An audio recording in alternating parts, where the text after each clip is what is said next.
Assalamualaikum warahmatullahi wabarakatuh.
Bismillahirrahmanirrahim. Alhamdulillahirabbil alamin wa bihi nasta'inu ala umuri dunya waddin. Wassalatu wassalamu ala asyrofil anbiya'i wal mursalin sayyidina wa maulana Muhammadin wa ala alihi wa sahbihi ajma'in. Amma ba'd. Afradal muhtaramin wal muhtaramat, umat para kiai, para asatidz, ustadzat, rahimahullah, muliakan para bapak, ibu, saudara-saudara sekalian, segenap para jamaah, khususipun hampir masjid dari rumah Abu Bakis yang berbahagia dan saya hormati. Monggo saran-saran awali dengan memanjatkan puja dan syukur kepada Allah Subhanahu wa taala atas segala limpahan rahmat daya inayah. Alhamdulillah dan menika kula panjenengan sedaya saged nepangi malih istiqomah menghadiri pengaosan fikih rutin sing diadakan setiap hari Rabu malam Kamis bertempat di masjid dari rumah Abu Bakis Jakarta. Tentunya harapan kita sedaya mugi-mugi rawuh panjenengan keikhlasan istiqomah panjenengan sedaya untuk menghadiri pengajian rutin pada malam hari ini. Mugi-mugi saged keterangan panjenengan bisa meraih rahmat dari Allah Subhanahu wa taala. Ya Allah terus paringi keberkahan hidup, mudah-mudahan kelancaran setiap urusan-urusan kita, urusan dunia, urusan akhirat, sehingga diharapkan Allah yang sedaya tergolong manusia-manusia yang bahagia selamat dunia akhirat. Amin Allahumma. Para rawuh ingkang menuju monggo dilanjut. Kalau ini tasih bagian pertama di sunat-sunat dalam sholat. Yang pertama mentalafutkan atau melafalkan lafaz sholli, terus mengangkat kedua tangan bersamaan ketika memulai membaca takbir Allah sambil diangkat kedua tangan. sunnah. Kemudian telapak tangan ini terbuka dan menghadap ke arah kiblat Allah. Terus mufarrij itu agak merendahkan ala sobek jari jemari atau sebagainya, tapi agak merendah. Terus ibaham, ibu jari keduanya ini menempel pada daun telinga atau sejajar dengan daun telinga.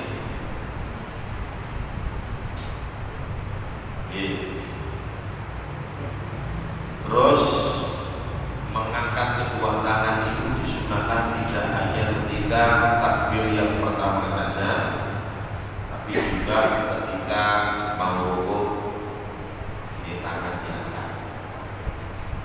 Rukuk ke i'tidal juga disunahkan tangan diangkat. Kemudian tasyahud awal, ya, ketika at-tahiyatul yang pertama, Allahumma sholli ala sayyidina Muhammad, kemudian berdiri Allah, itu disunahkan. Untuk melanjutkan rakaat yang ketiga disunahkan mengangkat kedua tangan. Kalau rakaat pertama mau kedua itu tidak disunahkan. Rakaat ketiga mau keempat itu tidak disunahkan mengangkat kedua tangan. Jadi yang disunahkan namun mantun tasyahud awal, rakaat kedua, ya, setelah tasyahud awal panjenengan berdiri untuk melanjutkan rakaat ketiga, itu disunahkan mengangkat kedua tangan. Terus mantun itu meletakkan kedua tangan ini di bawah dada dan di atas pusat, kemudian memegang tangan yang kanan, telapak tangan yang kanan ini menggenggam pergelangan tangan yang kiri.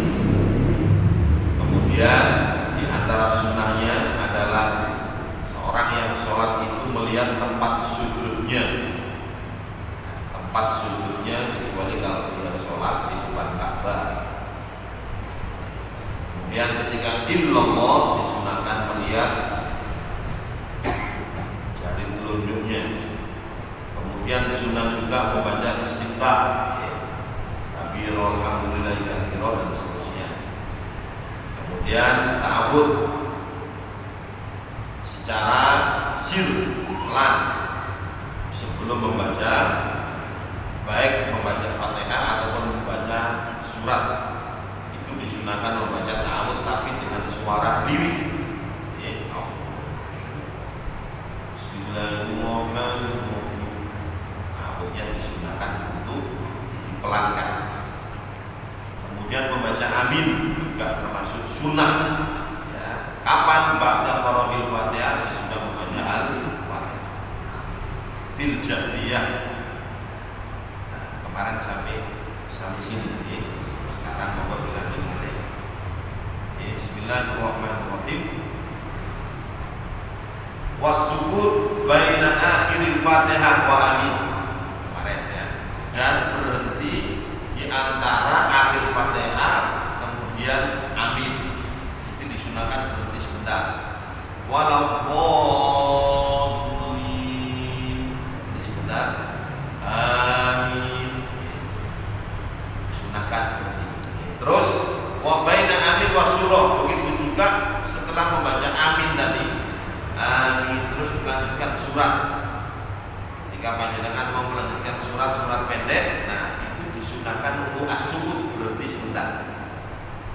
Wa yutawwilu wal imam, tapi kalau jadi imam fil jahriyah pada sholat jahar, ya, seperti maghrib tadi, maka disunahkan bagi imam itu agak memanjangkan berhentinya ini. Bi qadril Fatihah, seukuran surat al-Fatihah. Kenapa? Karena menunggu makmum membaca Fatihah. Terus lawas Fatihah nggih, panjenengan mirengaken. Setelah walau maulid, panjenengan amin semuanya, saya berhenti. Nah, berhenti saya ini agak lama. Kenapa? Karena posisi saya jadi imam. Merantos panjenengan membaca surat al-Fatihah secara sir, secara pelan. Yes, ukuran Fatihah selesai. Nah, wa ba'da faragis surah, setelah panjenengan sekira sudah membaca surat Al-Fatihah, baru kula memulai membaca surat. Berbeda ketika panjenengan sholat sendirian. Kalau sholat sendirian berhentinya tidak usah terlalu lama. Ya, setelah waladhdallin amin, kemudian melanjutkan baca surat. Tidak usah terlalu lama. Ya, kecuali terus imam awal. Terus disunahkan lagi wa qira'atu syai'in minal Qur'an.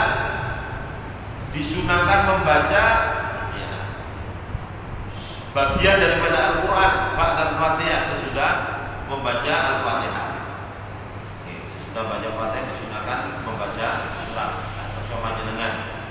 Membaca surat juz 30 monggo, surat Al-Baqarah monggo. Jadi disunahkan membaca syai' bagian daripada surat Al-Quran.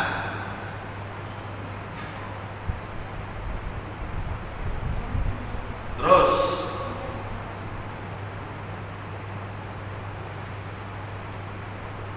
kalau sholatnya itu sholat subuh, ya, sholat subuh, nah itu kan hanya 2 rakaat.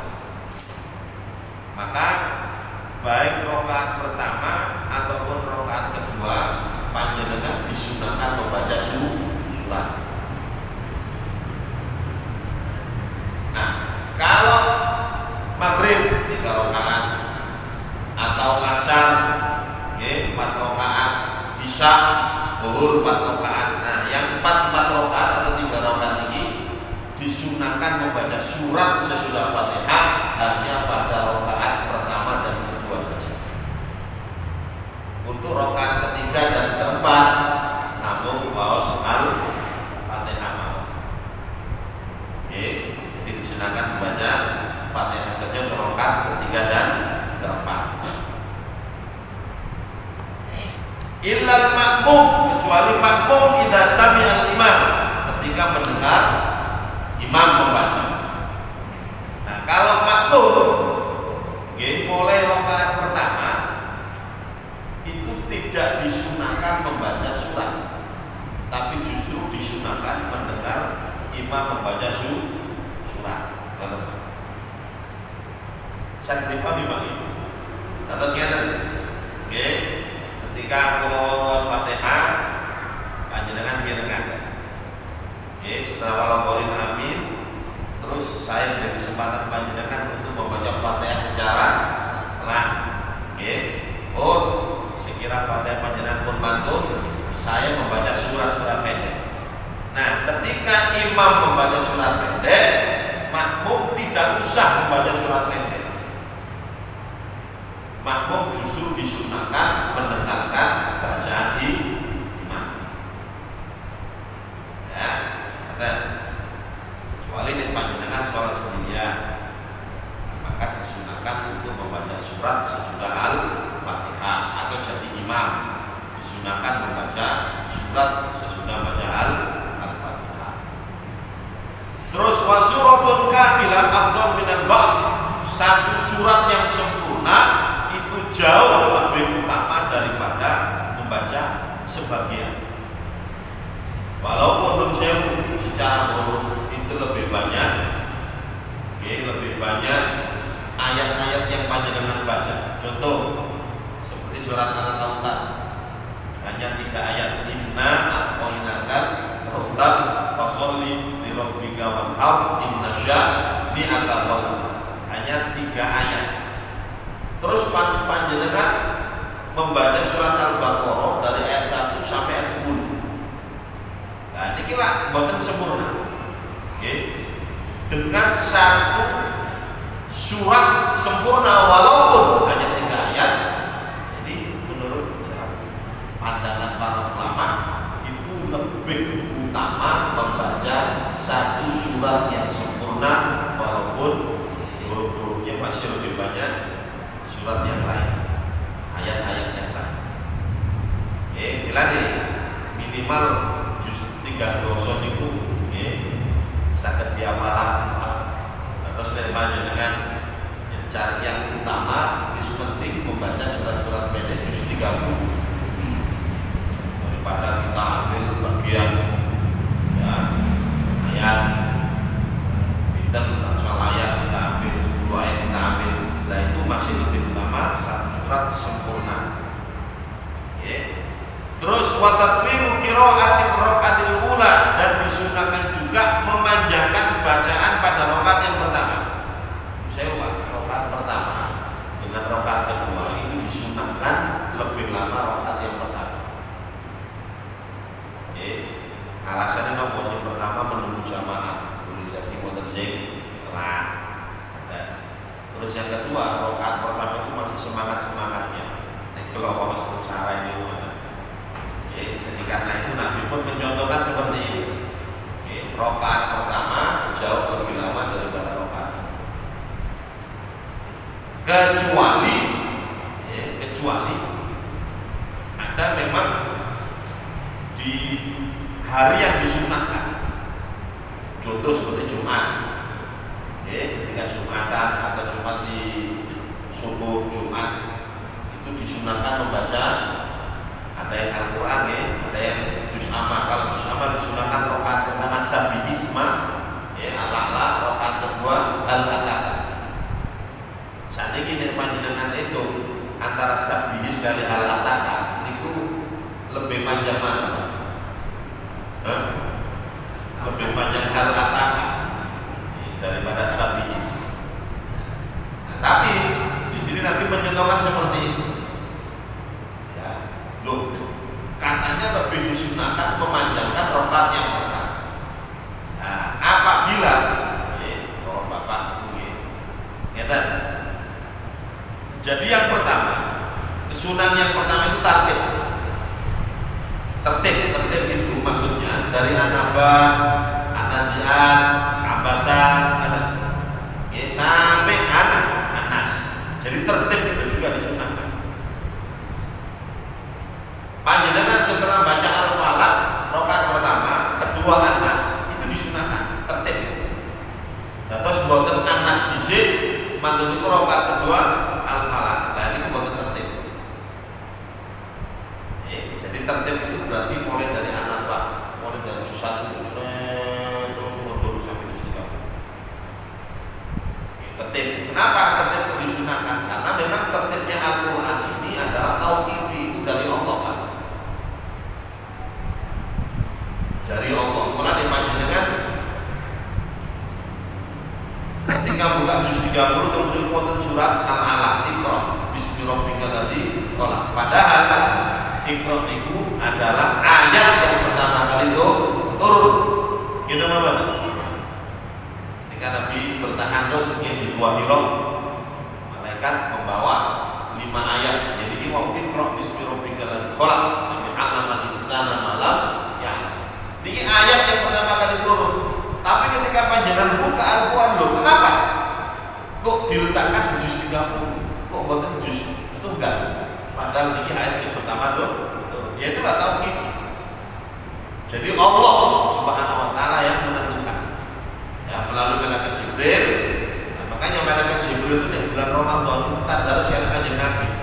Malaikat Jibril sekaligus memerintahkan kepada Nabi, ya Rasulullah, kok hadil ayat dikata letakkan ayat ini di sini, ayat ini kita beri, ayat ini kita beri sampai setunggal Quran. Ya, karena memang turunnya Al-Quran tidak sekaligus.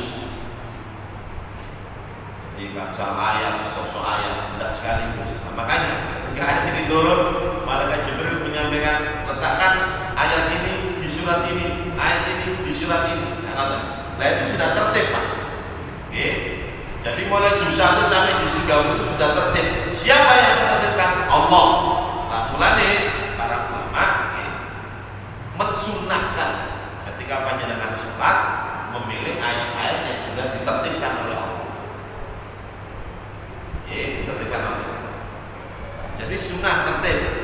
Terus yang kedua, sunnah lebih lama rakaat yang pertama daripada yang kedua. Nah terus nek wonten niki mau sabi sekali hal-hal lebih lama rakaat yang kedua, maka tetap yang dimenangkan tertibnya. Yang dimenangkan tertibnya. Terus mboten napa-napa. Mas dalam membaca surat. Kata Pak.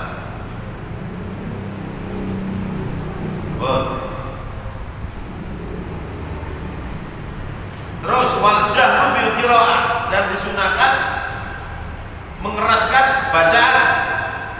Jadi ketika sholat yang memang dianjurkan atau disunahkan untuk dikeraskan, ya dibangkitakan betul-betul seperti maghrib, isya dan subuh. Li ghairil mar'ah bi hadratil ajani, kecuali bagi amunten wanita di depan ajnabiyah, orang lain. Nah, kalau wanita itu disunahkan dikeraskan ketika sama-sama dengan wanitanya dan tidak ada orang lain. Ketika panjenengan katakan di pondok, ya, pondok itu kayak godok, maka apa disunahkan untuk dikeraskan ketika sholat maghrib, isya dan subuh. Tapi ketika ada orang lain, dalam hal ada laki-laki ajnabiyah, bukan mahramnya, maka walaupun dia sholat maghrib, walaupun dia sholat isya, sholat subuh, tetap disunahkan untuk dipelankan. Ya, ketika di rumahnya ada orang laki-laki yang bukan mahramnya. Terus, jadi disunahkan dikeraskan kapan? 2 rakaat subuh, kemudian 2 rakaat isya, 2 rakaat maghrib. Yang 2 rakaat berikutnya dibaca sir, ya. Jadi rakaat ketiga, keempat itu dibaca sir. Jadi 2 rakaat maghrib, 2 rakaat isya, 2 rakaat subuh, itu yang dibaca sunnah untuk dikeraskan. Wal Jumu'ah, begitu juga hari Jumat, sholat Jumat disunahkan untuk dikeraskan. Hatta walaupun fi rakaatil masbuk ba'da salam imam, walaupun ada makmum yang masbuk ya, 1 rakaat, maka setelah nanti imamnya salam, dia melanjutkan sholat Jumat dengan jahr, disunahkan jahr. Ya, wonten makmum telat rakaat kedua baru datang. Ya, maka nanti imamnya ketika salam makmum menambah 1 rakaat. Ya, menambah 1 rakaat. Nah, walaupun dia nambah 1 rakaat ini sholat biasa, ya sholat sendirian, tetap disunahkan untuk dikeraskan suaranya. Ya, tapi yang dimaksud keras di sini ya keras sebatas dirinya bisa mendengarkan. Ya. Pun banget temen dari makmum sing lainnya ini kapok pada ini. Ya, terus wafil aidain, begitu juga sholat 2 hari raya, Idul Fitri, Idul Adha, sunnah dikeraskan. Wal istisqa, sholat minta hujan. Wal khusuf, sholat gerhana bulan. Kalau gerhana matahari itu sunnah sir. Ini khusuf. Khusuf itu berarti gerhana bulan di malam hari. Wat tarawih, begitu juga dengan tarawih. Wal witir ba'daha, dan sholat witir sesudah tarawih itu disunahkan untuk dikeraskan.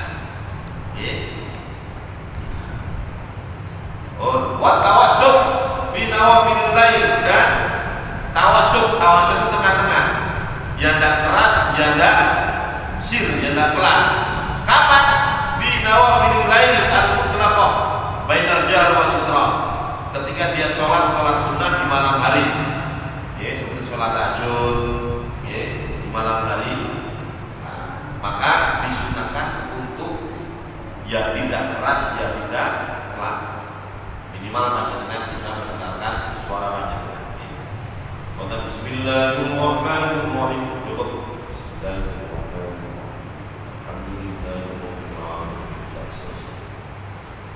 Ya, itu disunahkan bainal jahr wal isra.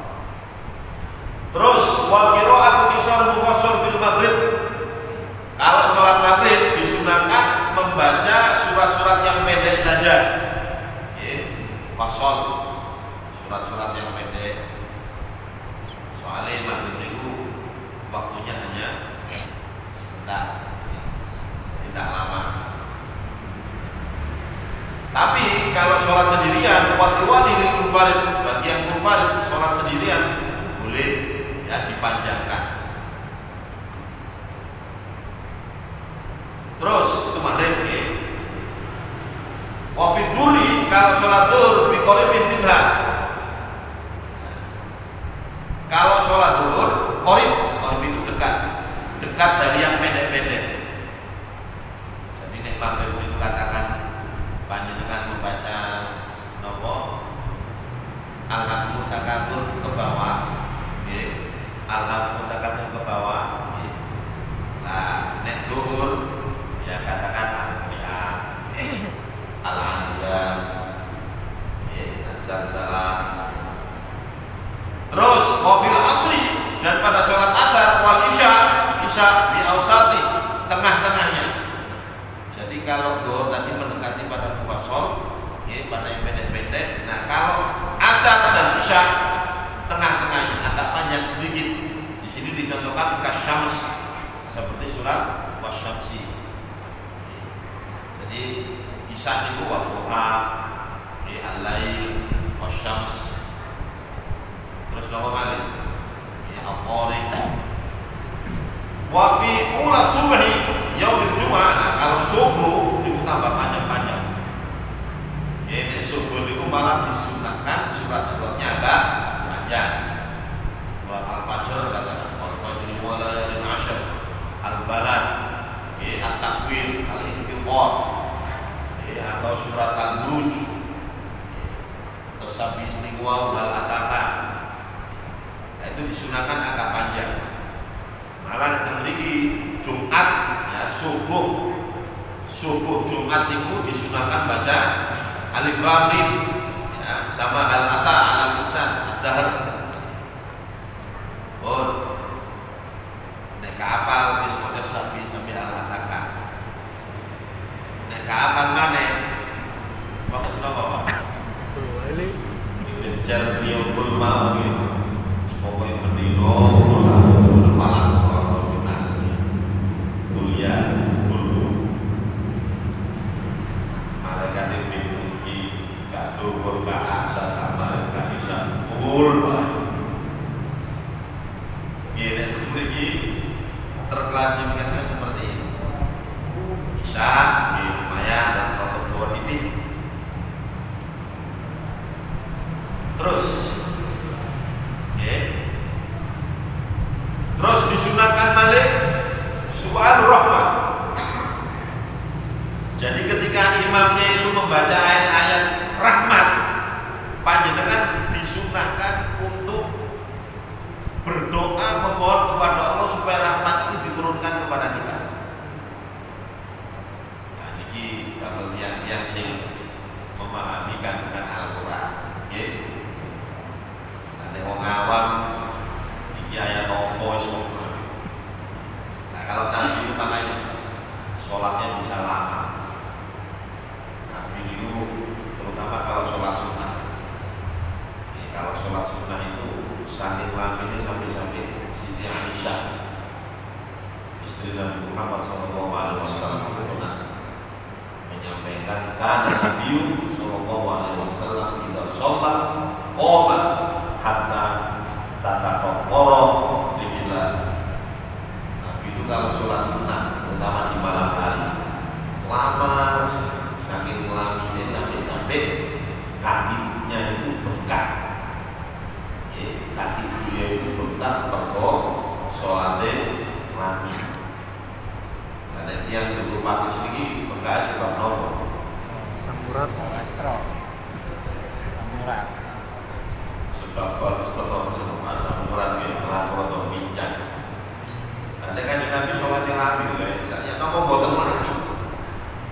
Jadi wow, ketika beliau berjumpa dengan ayat-ayat rahmat, beliau ulang-ulang sambil berdoa mengajar kepada Allah supaya rahmat itu diturunkan kepada beliau, keluarganya dan kepada kita sebagai umatnya.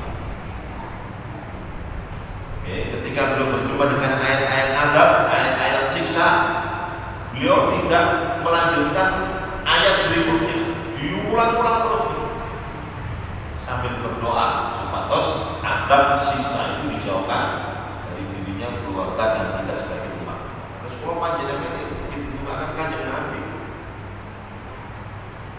Bila sampai sahabat Abu Hurairah, sahabat Abu Hurairah itu pernah ngintip.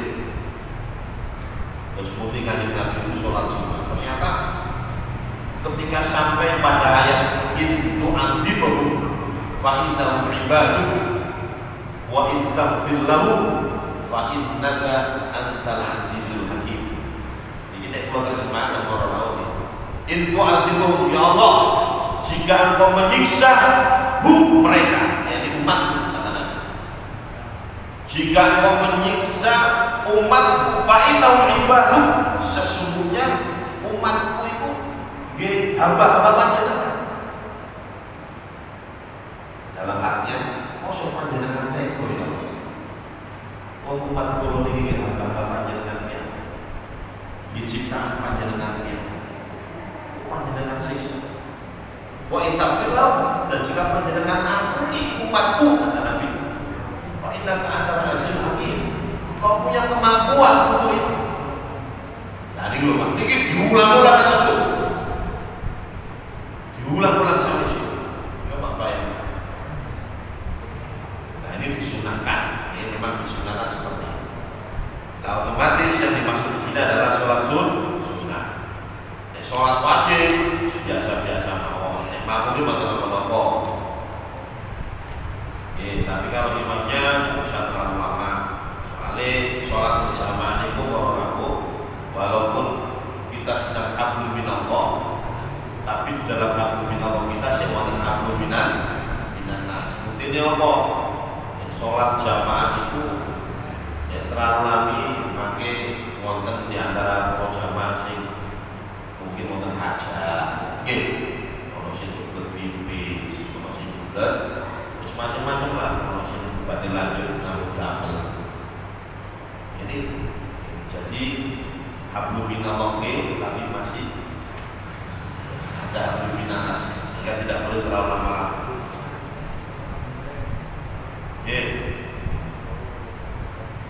Nanti ketika berjumpa dengan ayat-ayat tasbih panjenengan disunahkan subhanallah. Contoh imamnya membaca fasabbih bihamdi rabbika wastaghfir. Panjenengan disunahkan baca subhanallah. Buat Allah. Nanti kena nyemerapi. Terus disunahkan juga ketika akhir membaca surat At-Tin. Ya. Alaihissallahu bihamdil hakimin. Disunahkan apa? Bala wa ana ala dzalika minasyahidin. Sunah baca itu. Atau ketika membaca surat Al-Ghasyiyah, pas apa?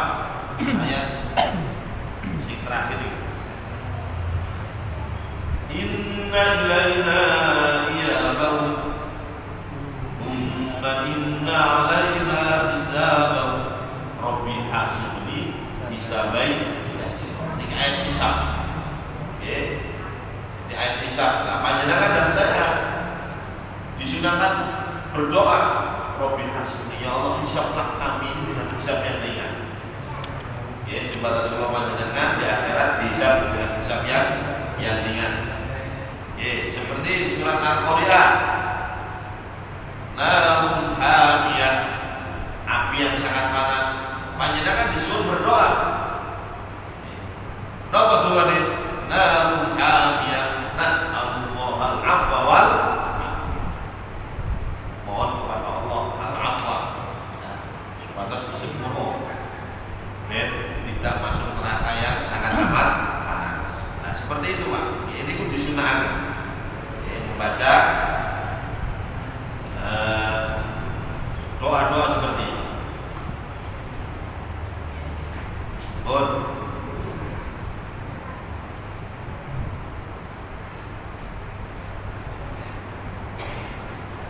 Kurang berapa menit? Masih lama. Terus disunahkan wat takbir lil intiqal. Takbir intiqal, perpindahan. Terus kalau ini takbir yang pertama itu adalah rukun. Ini Pak, Takbir sing pertama panjenengan Allah mengucapkan Allahu Akbar sing pertama niku rukun. Karena rukun harus sempurna. Nek panjenengan mek ngangkat tangan ngeten tok. Nggih, niku mboten sah. Napa? Karena takbir yang pertama rukun. Adapun takbir intikal pindahan-pindahan panjenengan rukun Allahu Akbar nggih. Sami Allahu liman hamidah. Allahu Akbar, matur Allahu Akbar, Allahu Akbar terus. Lah, takbir-takbir niku wau termasuk sunnah. Sing rukun mek takbir yang pertama saja. Untuk takbir-takbir berikutnya itu adalah intikal, takbir yang disunahkan saja.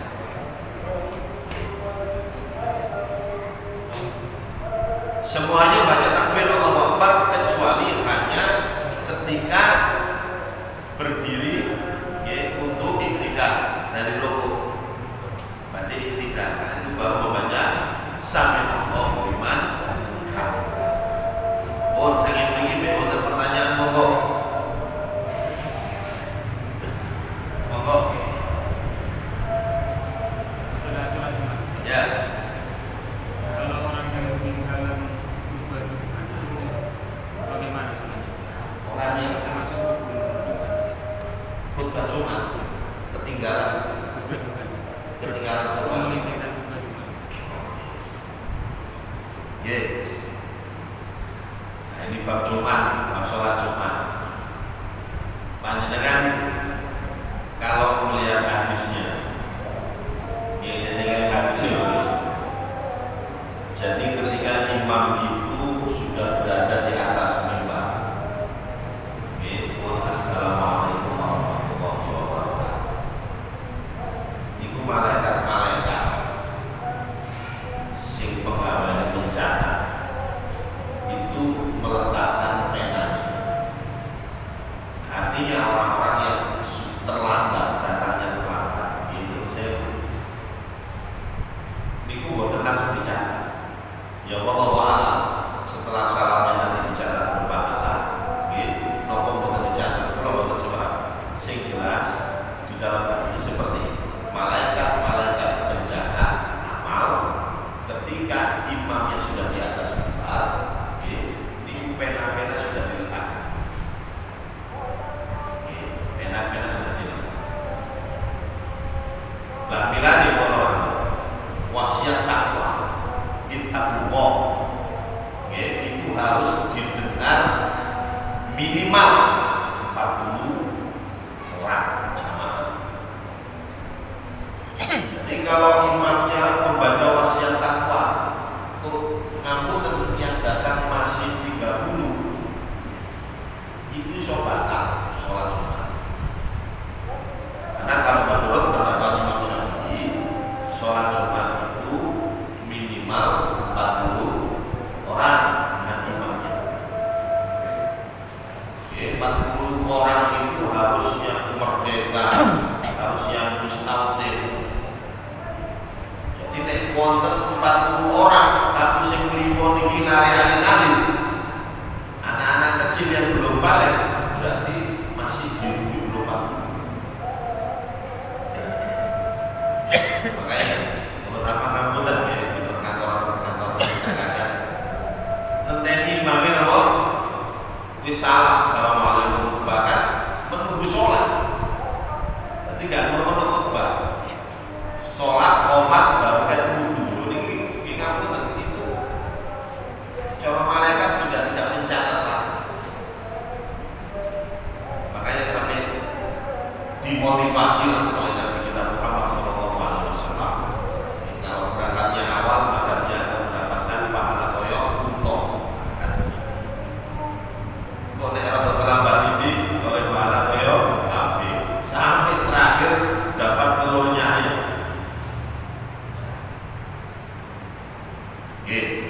Lah terus sholatnya gimana? Sah nggak? Ya sah. Kalau sholatnya sah, walaupun dia tidak mendengarkan apa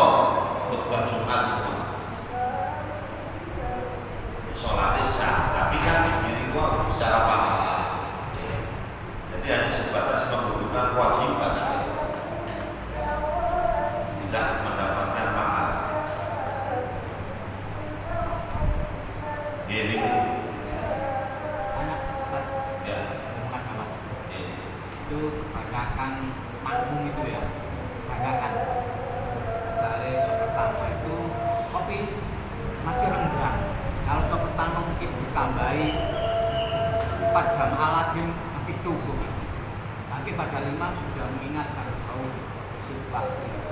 Tak renggangnya gimana ya? Renggangnya itu. Ya memang yang tepat.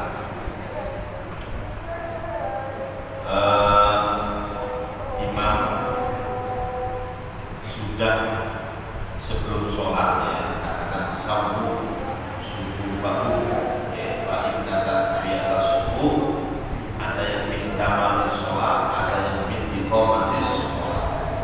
Sabu ayo rapat subuh baku barisan kalian ayo dirapatkan. Kenapa? Balik atas di atas subuh sesungguhnya merapatkan itu termasuk min iqamatis sholat, termasuk mendirikan sholat.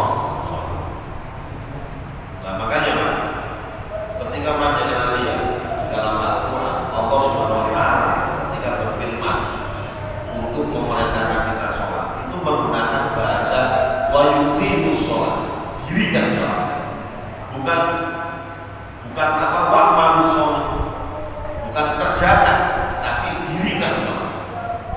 Nah mendirikan ini ya, yang dimaksud mendirikan itu jauh lebih sulit daripada mengerjakan. Mengerjakan itu pokoknya kerjakan, tapi mendirikan makanya apa syarat-syaratnya, kemudian rukun-rukunnya, sampai masalah sholat itu disinggung oleh Nabi bahwa meluruskan sholat termasuk bagian dari mendirikan sholat. Mendirikan. Sehingga menurut saya berarti orang-orang yang tidak memperhatikan softnya sama dengan dia tidak mendirikan sholat. Nah, senajan pun jamaah, kecuali kalau memang turun dalam artian mungkin karena sesuatu yang menghalangi ya itu betul-betul. Tapi selagi tidak ada halangan apapun ya harus diisi, karena kalau tidak diisi dalam hadis itu dikatakan setan yang menyerupai akan masuk di situ ya, akan masuk di situ. Makanya Nabi itu dulu Pak, kalau zaman Nabi Nabi sampai istilahnya seperti merapatkan barisan. Ibaratnya mereka mulai berjalan gitu. Nah, saat ini nih diterapat gak mulai seperti itu. Nah jadi makmum ini ketika sahur subuh itu bukan hanya sebatas rutin ya, rutin imam sebelum sholat baca itu enggak.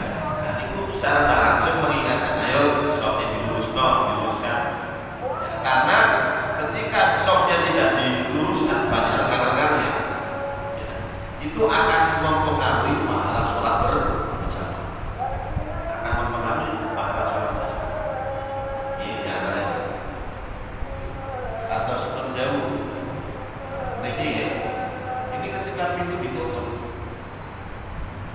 ditutup terus yang sholat di sana itu secara berjamaah ya, kalau menurut Nabi Syafii itu tidak diperbolehkan, bahkan bisa mengurangi pahalanya sholat berjamaah, harus dibuka. Kenapa? Karena kalau tertutup tidak usul ilal imam, makmum yang di sana juga bisa sampai ke imam. Jadi seperti itu. Nanti insya Allah untuk pembahasan ini tentang sholat berjamaah.